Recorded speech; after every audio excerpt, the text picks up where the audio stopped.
It's going to be a really exciting journey through the life of David. Hopefully we're going to be able to learning about his life and his journey and a wee bit of the historical facts in there so that we get a feel for who David was, who he was in his relationship to God, who he was in his relationship, his family relationships, the covenants that he made, his integrity as a king, his integrity as a man, or not in some cases. And so we'll watch this journey and we'll see where we go along with it. And we have some life lessons in it that will come out and that we will spend some time. So hopefully this evening what we're planning to do is kind of go through a wee bit of a timeline. There's no exact timeline that anybody has 100% agreed on, but they have within 5 years or so agreed. So we'll use it as approximate. We'll give you the dates, but they are approximate dates. And we will look at that in the first half, and in the second half we're going to look at the difference between the anointing that might be in our lives and the time of appointment. And for David, there was quite a significant number of years between the time in which he was anointed king and the time that he took up his appointment. So we'll start with looking at what do we actually know about David to begin with. He was a shepherd. He was a shepherd, yes. Yes. And he's the youngest son, wasn't he? Yes. Yes. So he was a shepherd, he was a son. So we're just looking at David and what do we know about his life. So that's the first thing we're going to throw into the melting pot. What do we know about him? Shepherd? Yes. King? He wrestled with the lion and the bear. He did? Murderer, Yes. adulterer, Yeah. What about his kids? Not good at dealing with the problems.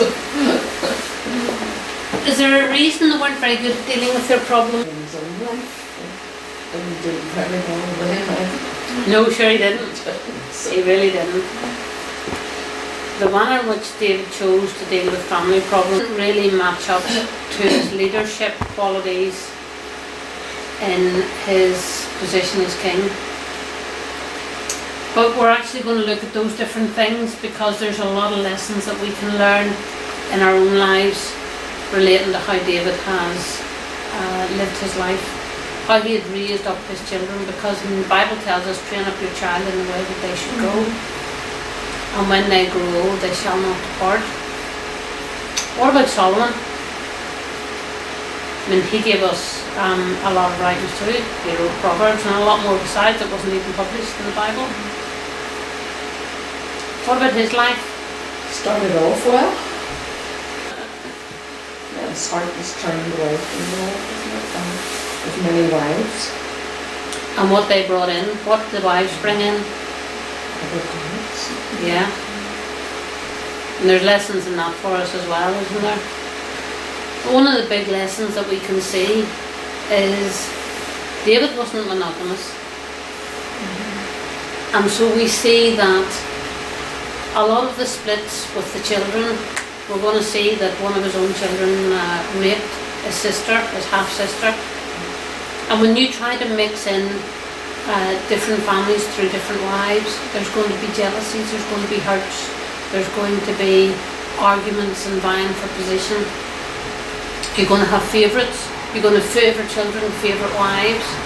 And so we're going to have a wee look at just how his life went.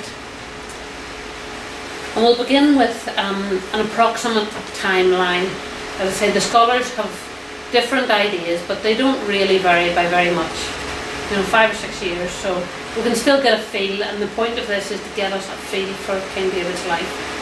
In 1043 BC, thereabouts, Samuel anoints Saul to be king. Saul being the king chosen by the people, but God granted their request to allow him to be king, and God anointed him king, and he anointed him into that position. A lot of lessons come from, there's no full agreement on the exact timings, but these are within 5, 6, 7 years of it. So in 1043, Samuel anointed Saul, and in 1035, or thereabouts, somewhere between 1040 and 1030, David is born. And Samuel then anoints David around about 1025, where David is believed to have been somewhere between the age of 10 and 13. When we consider how our children in this day and age, they're not really very grown up at that age, and yet at 13 you went through the ritual that meant that you were declared and deemed to be a man at the age of 13. And so then in 1023, David goes to the courts with Saul and serves him as a minstrel or a musician in the time.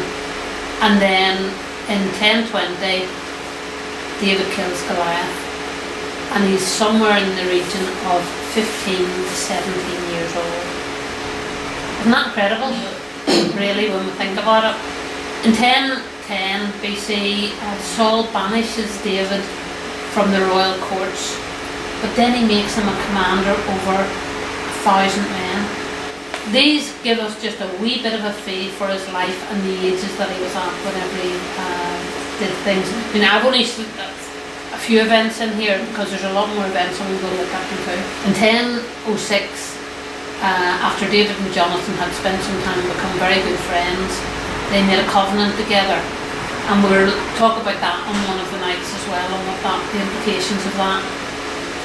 In 993 BC, David is anointed king of Judah and finally realises his kingship. At that point, he's 30 years old at this point in time. There's a long cry, some 20 years from the time whenever it was decreed that he would be king by God. In 992, David plans to build a temple for God. However, God interjects and said, no, that's not going to happen. And he tells him that he will permit his son to do it because David's a man of war. David commits adultery with Bathsheba around 980, which ends obviously in the murder of Uriah, Bathsheba's husband, and the death of their son, their baby son. And David then is confronted by Nathan, the prophet, who then tells him what path he's on and what he's doing, and David then repents. After that, quite quickly, Solomon is born somewhere before the 978. 978, Amnon rapes Tamar, which begins the family feud, and David also orders a census, which was against God's instruction, and we'll look at that one night as well. 976, David leaves Jerusalem when he learns that Absalom has conspired to draw the loyalties of the people to him, and then 4 years later Absalom gets caught in a tree and then is killed by Joab. David returns to Jerusalem and again has to fight with the Philistines. 963, David hands over the responsibility of building the temple to Solomon, his son. On his deathbed, Adonijah, one of his other sons, tries to take over the kingdom, and David then discovers this, and he names Solomon as being the next king, and he arranges to have him crowned as king over Israel. And in 961, David formally hands over the temple plans and instructs the people, gives his final instruction before he dies. Adonijah, at a later stage, shortly after David dies, he ends up getting killed for trying again to usurp the kingdom. So, a basic summary, if we want to have a look at David's life. David is called by God and anointed sometime in his early youth. So at some point early on he's anointed, but he returns immediately to keeping the sheep. So basically it's a big event, but really amounts to nothing on the day that appears to be significant on that particular day. And sometimes that's the way it is in life. We have events that take place that are actually very, very significant, but we can't really work out where they're going, really, because it certainly didn't look like he was going to be king, did it? When he was running about in the fields. He's then called to the courts of Saul. When we read through chapter 16, they're not in chronological order. It looks like he kills the giant and then he's called to the courts of Saul, but in actual fact the chronology is slightly different in there. So he's called to play music and to be a minstrel on King Saul. And then in his mid-teens, he ends up fighting with Goliath and defeats Goliath. And these actions quickly gain David a reputation of being a great warrior. Saul very quickly notices the notoriety that is upon David, and especially when they're singing the song and they're attributing thousands to Saul, but tens of thousands to David. And as a result, his jealousy then would be fuel, and he would have a tirade of it. It's just basically a terror campaign against David for years. Even in the early stages, we see Saul's mindset. We know that he throws the javelin at him. We know that he'd made a promise to give him his daughter, and then reneges on that promise and gives the daughter to somebody else. His other daughter, Michal, is in love with David, and so he decides that he will give her to David. But it's interesting because it's not with a good heart, because he actually says, for she will be a snare to him. So it's quite interesting. It's quite interesting because he actually thinks that she will be the cause of his downfall.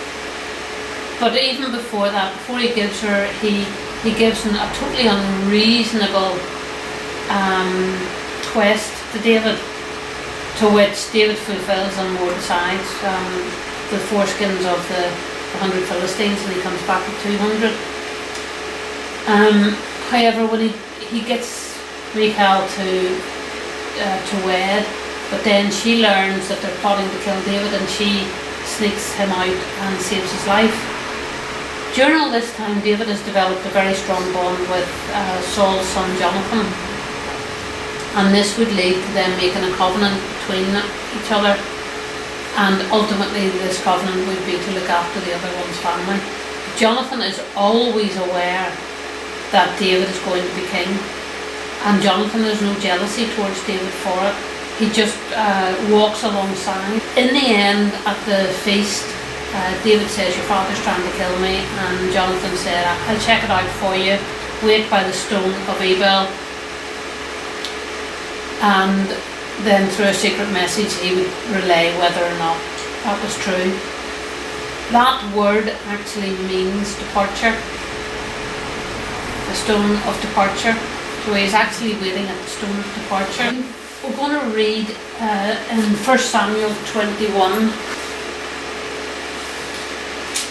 So David departs from Saul and from Jonathan, and he basically goes on the run at this point in time. Chapter 21, we're just going to read through this. Then came David to Nob, to Ahimelech the priest, and Ahimelech was afraid at the meeting of David, and said unto him, Why art thou alone, and no man with thee?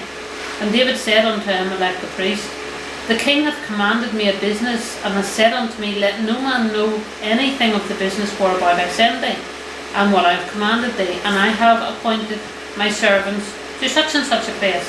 Is that true? We already know that he had done a runner, so none of that's actually true. So the first thing he does when he departs out of God's way is tell lies. First thing, when we start to act out in the flesh and in fear, is we resort to carnal actions, which have grave consequences here. Now therefore, what is under thine hand? Give me 5 loaves of bread in mine hand, or what there is present. And the priest answered David and said, There is no common bread under my hand, but there is hallowed bread, if the young men have kept themselves at least from women. And David answered the priest and said unto him, Of a truth women have been kept from us about these 3 days since I came out, and the vessels of the young men are holy, and the bread is in a manner common, yea, though it were sanctified this day in the vessel. So the priest gave him hallowed bread, and there was no bread there, but the showbread that was taken before the Lord, to put hot bread in the day when it was taken away. Now a certain man of the servants of Saul was there that day, detained before the Lord, and his name was Doeg, the Edomite, the chiefest of the herdsmen that belonged to Saul. And David said unto Ahimelech, And is there not here under thine hand spear or sword? For I have neither brought my sword nor my weapons with me, because the king's business required haste.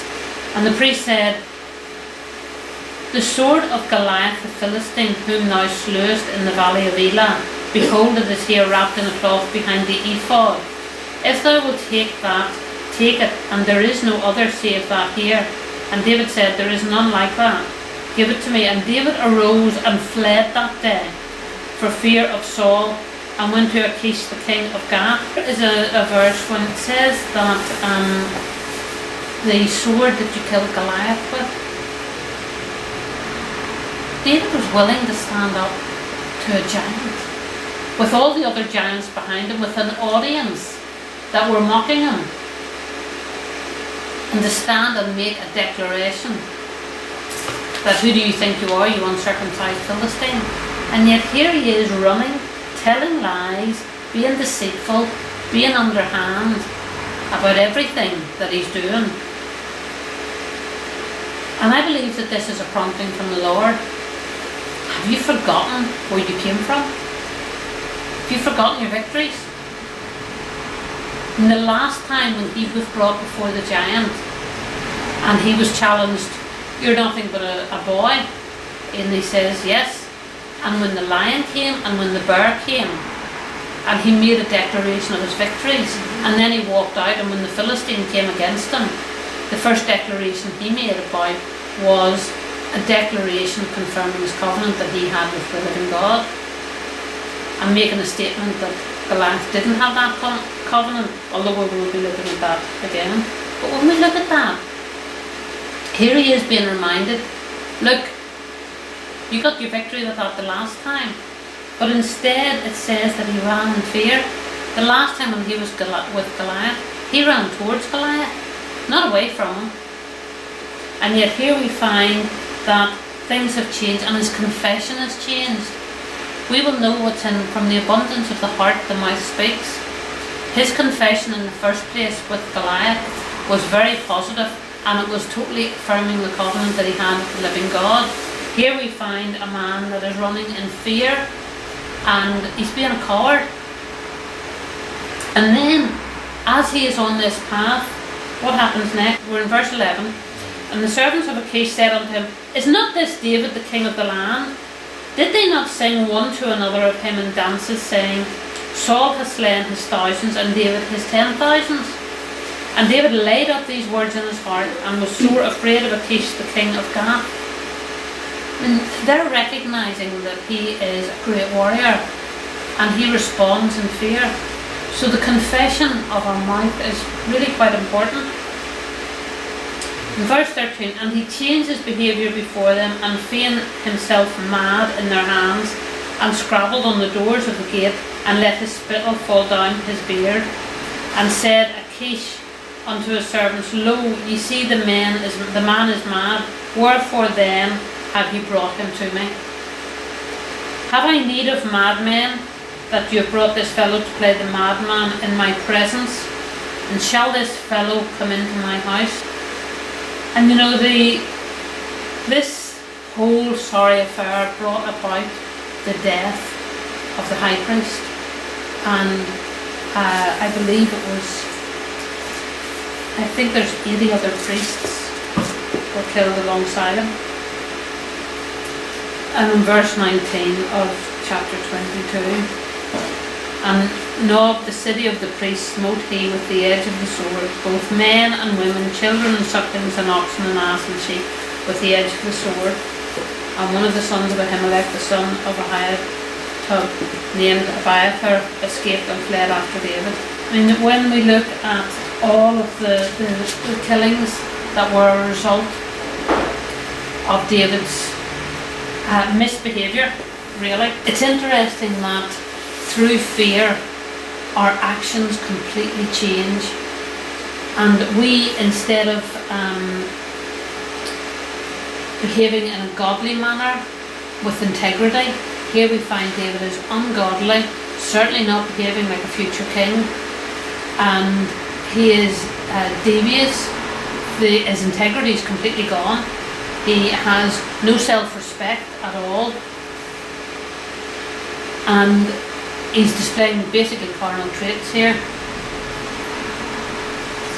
Don't you think life had changed for him so much? From being a shepherd boy in the hills to living in the big city, as it were, and having to be deceitful because of Saul, and having somebody who hates you, who's always out to get you. So was Goliath. So was Goliath. That was sort of like a one-off thing.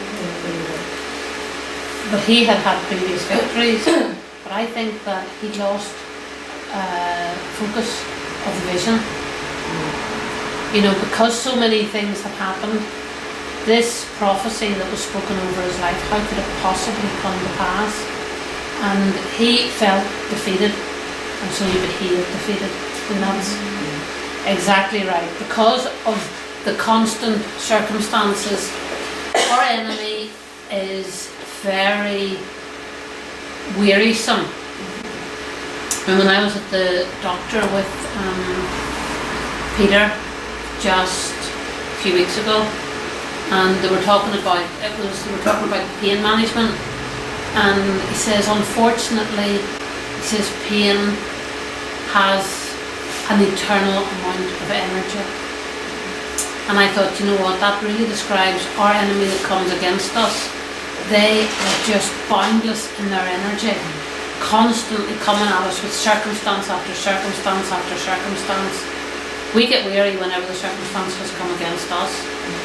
And like you said, John, he just got weary, and he was at a low ebb, and he couldn't see the way forward. He lost the...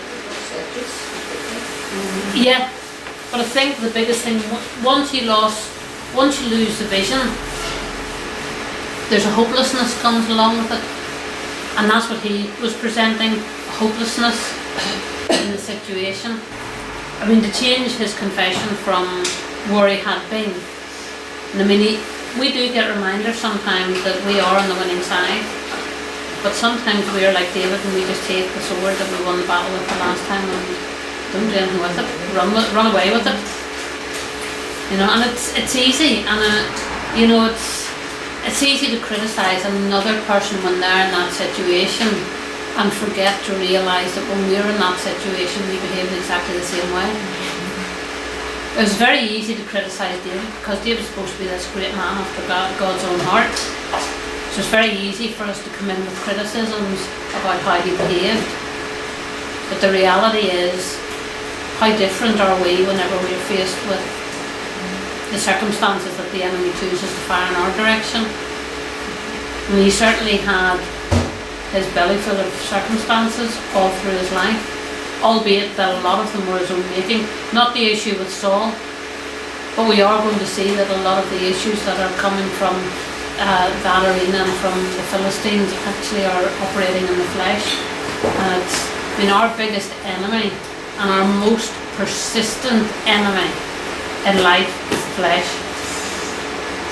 It is the one that will, it's like pain, it has boundless energy. After that, David sort of recovers. He obviously takes a look at himself and realises that he's not showing these kingship qualities, and he heads for the cave of Adullam. And David spends many years in this cave. Adullam actually means hiding place or retreat or a place of refuge. This would become David's headquarters for some years. He's basically there somewhere in the region of 10 years. He composed Psalm 57 there in the cave of Adullam, and he also composed Psalm 56 when he was in the land of the Philistines. So David is 30 when he finally begins to reign as king. What age was Jesus when he took up his ministry? It's interesting because in order to become a priest, you had to be 30. That was the age of maturing into becoming a priest as well. And Joseph as well. Joseph was 30.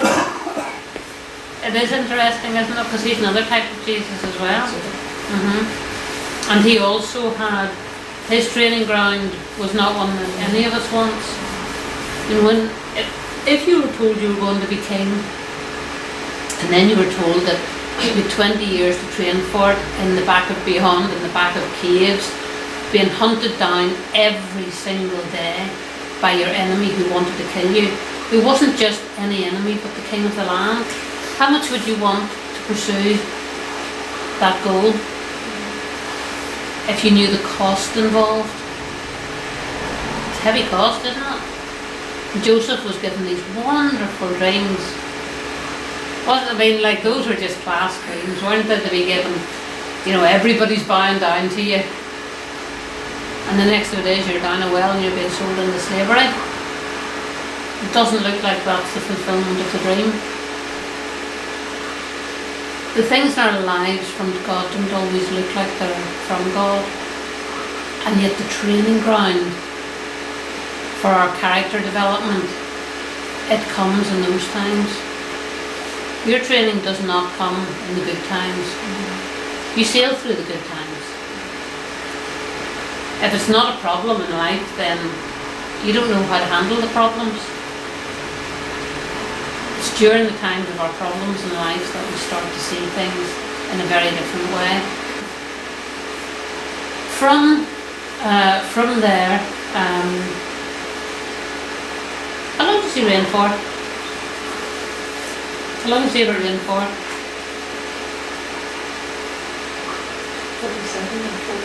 40 years, yeah. So we know that as soon as he became king, everything was then perfect, wasn't it? Not. It didn't actually improve much. His enemies just came from inside. It did. It got a lot worse. So we actually know that then, when he should have been at battle, when he was a man of war, and when he should have been in battle, where was he? Yeah. High enough the eye candy, yes, is right. And so he calls for Bathsheba. He knows who she is. And he knows that her husband's out fighting his war, one of his soldiers. But he calls to her and he takes her, and she becomes pregnant. And then he coerces Uriah to come back, and Uriah is more honourable, and then he sends him back out to battle, and then he has him murdered. And then as a result, there is the issue of the child.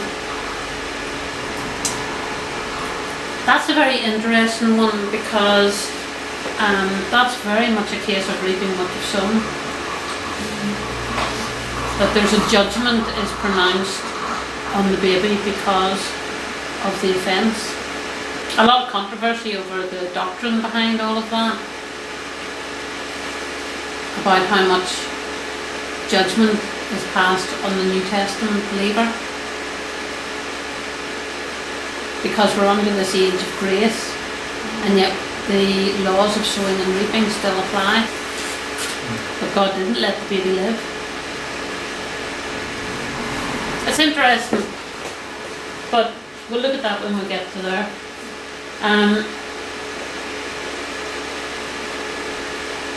First Chronicles 3 tells us that David had 6 sons born to him during the 7.5 years that he reigned in Hebron.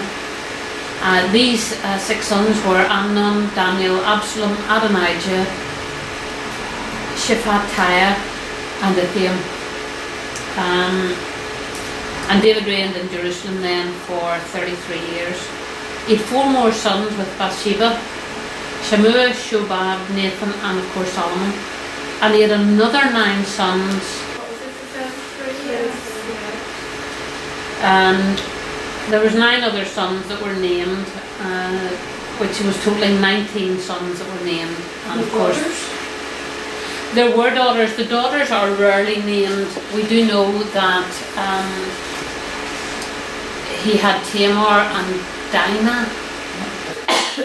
So we know that amongst his wives he had 19 surviving sons plus daughters, and he also had children to his concubines.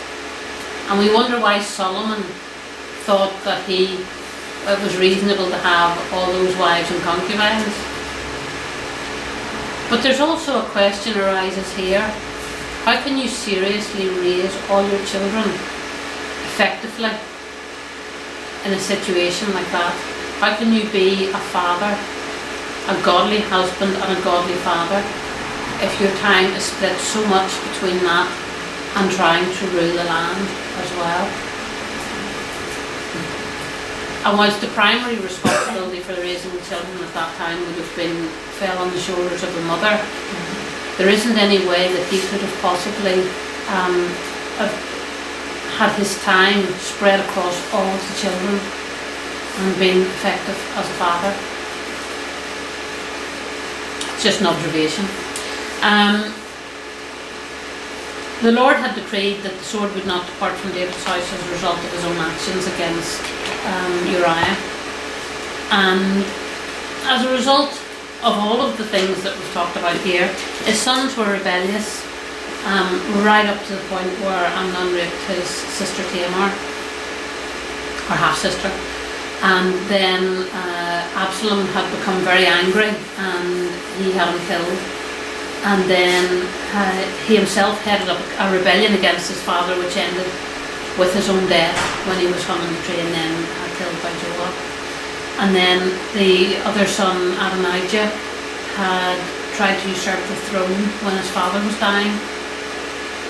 And David made certain that the throne then that he had promised to Solomon was formally handed over to Solomon, and he was crowned king. And then Adonijah was killed after his father died and when he continued his attempts to the throne.